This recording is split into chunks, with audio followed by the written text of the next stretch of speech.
प्रिय छात्र एवं छात्राओं, आज मैं कक्षा 9 के रिलेटेड भौतिक विज्ञान के रिलेटेड मैंने एक महत्वपूर्ण पॉइंट लेकर आया हूँ। जैसे कि आपने पिछले वीडियो में पढ़ चुके थे गति के प्रथम समीकरण का निगमन, और मैंने आज के क्लास में आप लोगों को पढ़ाने वाला हूँ गति के द्वितीय समीकरण का निगमन। तो आप लोग ध्यानपूर्वक मन लगा करके देखेंगे। वीडियो को तीव्र गति से न देखिएगा।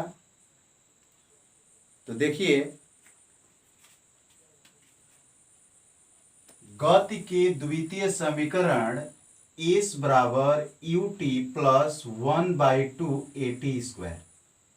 गति का द्वितीय समीकरण होता है S बराबर ut प्लस 1/2 at²। तो ये S बराबर ut प्लस 1/2 at² कहाँ से प्राप्त होता है, हम लोगों को यही समझना है। तो देखिए, माना किसी गतिमान पिंड का प्रारंभिक वेग u तथा अंतिम वेग v तथा त्वरण a तथा t समय में चली गई दूरी s हो, तो चूंकि प्रारंभिक वेग u तथा अंतिम वेग v है, तो इस स्थिति में इसका हम औसत वेग निकालेंगे। तो मैंने औसत के लिए बताया था कि कुल विस्थापन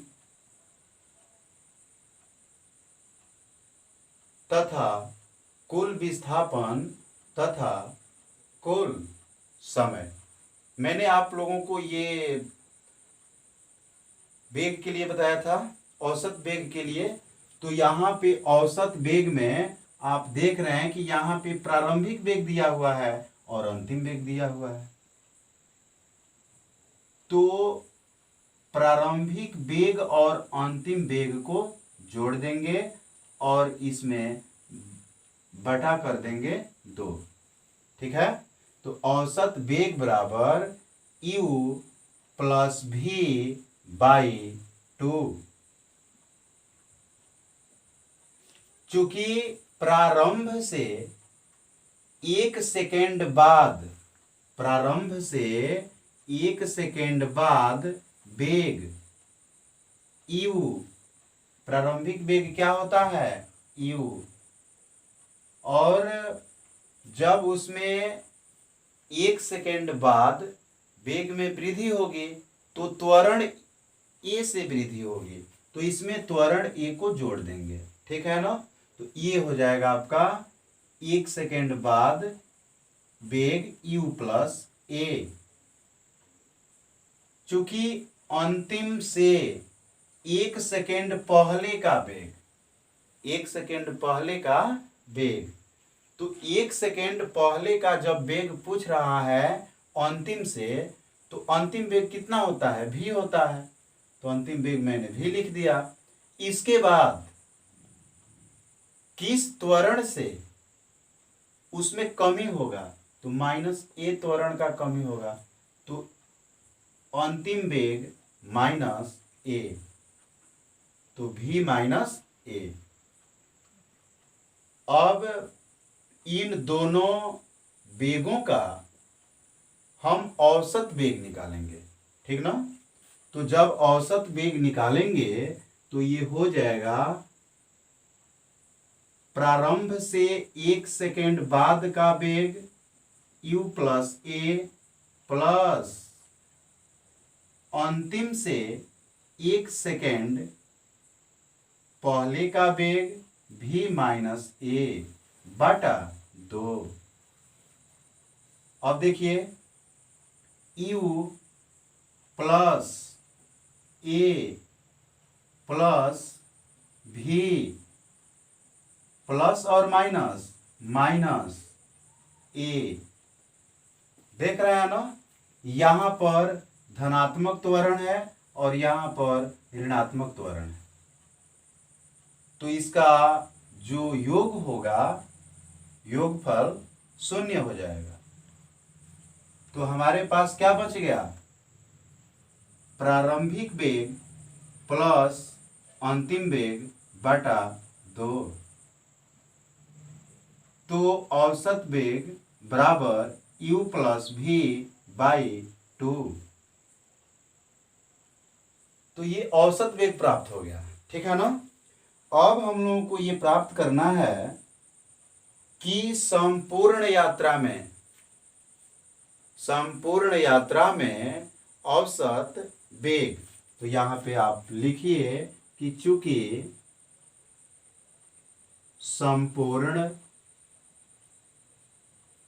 संपूर्ण यात्रा में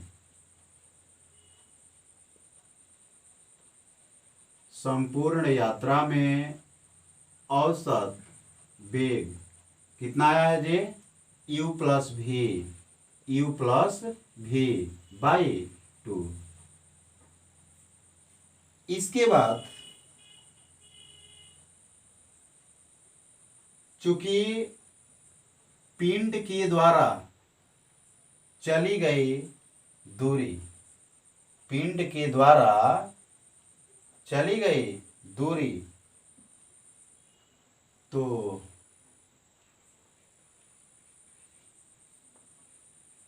चली गई दूरी बराबर क्या होता है, चाल गुणे समय। तो यहां पे दूरी बराबर वेग गुणे समय, वेग गुणे समय।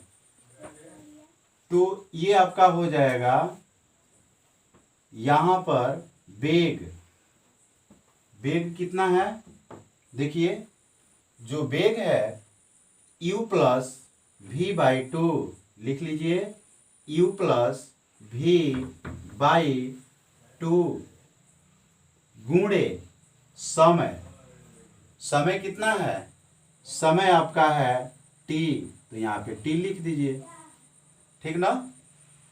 अब आप जानते हैं कि यहाँ पर मैंने गति के प्रथम समीकरण को मैंने बता चुका था, निगमन भी करा चुका था कि प्रथम समीकरण होता है v बराबर u प्लस एटी, v बराबर u प्लस एटी। प्रिय विद्यार्थियों, यहाँ पर ध्यान देने योग्य बातें हैं कि चली गई दूरी को किस से प्रदर्शित करते हैं, एस से। तो एस बराबर u प्लस भी बाई 2 गुणे टी, ठीक है। अब लिखिएगा कि गति के प्रथम समीकरण से, गति का प्रथम समीकरण यहां पे लगा देंगे, तो डेट इंप्लाइज एस बराबर u प्लस भी है ना, तो v के जगह पर प्रथम समीकरण का प्रयोग कीजिए, तो ये है आपका u प्लस एटी बाई 2 गुणे टी। तो डेट इंप्लाइज एस बराबर, देखिए यहां पर एक छिपा हुआ है, यहां पे एक छिपा हुआ है, ठीक ना। तो एक यू 2 यू होगा, 2 यू प्लस 80 बाई 2 गुणे टी। अब हम क्या करेंगे कि यहां पर कॉमन ले लेंगे, क्या करेंगे, कॉमन ले लेंगे। तो जब हम कॉमन लेंगे तो भाई कॉमन इसमें क्या लेना है, कॉमन इसमें 2 ही ना मिलेगा। तो जब हम इसमें 2 कॉमन लेंगे तो देखिए इस दोनों पदों में 2 से भाग दे दीजिए, सीधी सी बात है।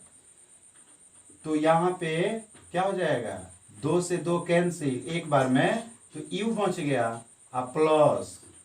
और यहाँ पर 1 में 2 से भाग देंगे तो आधा होगा, आधा को हम लोग 1/2 लिखते हैं, तो 1/2 लिख लीजिए यहाँ पे 1/2।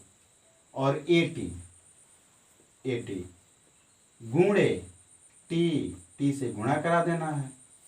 तो अब ये हो जाएगा आपका दैट इम्प्लाइज एस बराबर टी से गुणा कीजिए यू में, तो ये हो जाएगा आपका UT प्लस 1/2